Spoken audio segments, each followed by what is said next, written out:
तो क्या हाल है दोस्तों। सबसे पहले सबको जय श्री राम। तो एक कहावत बहुत मशहूर है कि बुरे टाइम के बाद एक अच्छा टाइम, अच्छा दिन जरूर आता है। अगर एक घनौनी रात हो रही हो तो दिन और सुबह हमेशा ही आती है। और ये एग्जाम्पल और ये उदाहरण बिल्कुल जो यश दयाल क्रिकेटर हैं, लेफ्ट आर्म फास्ट बॉलर, उनके लिए बिल्कुल ही लागू होती है। तो 8 सितंबर को बीसीसीआई और इंडियन टीम सेलेक्टर्स ने यश दयाल को, जो बांग्लादेश के साथ 2 टेस्ट मैच हो रहे हैं 19 सितंबर से, उनके लिए उसके लिए इनको चुन लिया है 2 टेस्ट मैचों में। तो इतना रिलेटेबल मैं क्यों कह रहा हूं उनका टाइम बुरा। आपको पता ही है कि गुजरात टाइटंस के लिए यश दयाल खेलते थे 2022 और 2023 के सीजन में। आपको पता है कि रिंकू सिंह ने क्या किया था, उनके एक ओवर में, लास्ट के ओवर में 5 गेंदों में 5 छक्के मारकर केकेआर को एक नामुमकिन जीत दिला दी थी, जिसके कारण यश दयाल इतने डिप्रेस्ड हो गए थे कि वो और मैच खेल नहीं पाए। और मैच इन द सेंस वो ड्रॉप ही हो गई वहां से गुजरात टाइटंस से। तब की गुजरात के कप्तान जो थे हार्दिक पांड्या ने एक इंटरव्यू में दिया था कि वो 10-15 दिनों तक खेल ही नहीं पाए क्रिकेट, इतना डिप्रेस्ड हो गए, क्योंकि 5 गेंदों में किसी के 5 छक्के लग जाएं और वो हारा हुआ मैच जिता दे मैच, तो कितना मुश्किल होगा एक गेंदबाज के लिए। लेकिन वो कहते हैं ना, हारे हुए को भी बाजीगर कहते हैं। हमेशा रात के बाद दिन होता है और बुरे टाइम के बाद अच्छा टाइम जो आता है। और टीम इंडिया के लिए सिलेक्शन हुई, और वो भी किस बेस्ट फॉर्मेट में, टेस्ट के फॉर्मेट में उनकी सिलेक्शन हुई है। और बहुत ही खुश नजर आ रहे हैं सब के सब इंडियंस फैंस हो जो भी हो, क्योंकि जैसा हुआ था उसका उल्ट हुआ है ये। तो मैं बताना चाहूंगा 2022-23 में जब गुजरात टाइटंस खेलते थे तब उनका सीजन अच्छा रहा था। 13 मैचों में 14 विकेट लिए थे, लेकिन एक मैच की वजह से वो सारा खेल पलट गया। तभी मैं कहता हूं कभी भी साथ नहीं छोड़ना चाहिए। मैं यूट्यूब में वीडियोस बना रहा हूं, चाहे मेरे व्यूज कुछ भी ना आए, लेकिन मैं ये कभी छोड़ूंगा नहीं। बुरे टाइम के बाद अच्छा टाइम जरूर आता है।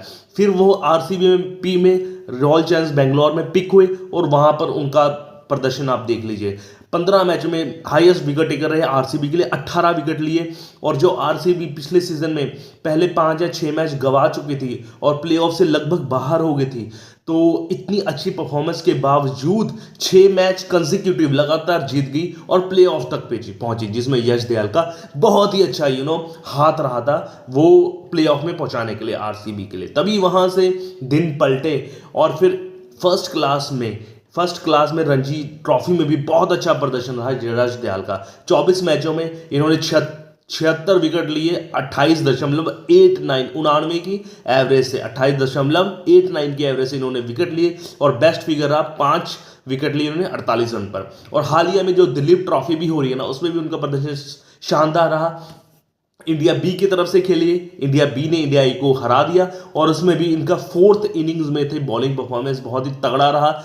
3 विकेट लिए उन्होंने मात्र 50 रन देकर, जिसकी वजह से ओवरऑल अगर देखोगे तो सिलेक्शन हुआ है। अगर आप सिर्फ कहोगे सिर्फ T20 की वजह से या फिर आरसीबी की वजह से सिलेक्शन नहीं हुआ, बल्कि फर्स्ट क्लास से भी इनका सिलेक्शन हुआ, तो आप कह सकते हो फेयर सिलेक्शन है। T20 का भी सिलेक्शन हुआ इनका, से हुआ बेस पर, और फर्स्ट क्लास के बेस पर जो हम रणजी ट्रॉफी कहते हैं या फिर घरेलू क्रिकेट कहते हैं, उसमें भी उनके बेस पर इनका कॉल आई, इंडिया कॉल आई टेस्ट मैचेस के लिए। तो आप देख लीजिए, कभी भी बंदे को हार नहीं माननी चाहिए, और बुरा टाइम है तो अच्छा टाइम जरूर आएगा। ये बिल्कुल यश दयाल पर लागू होता है।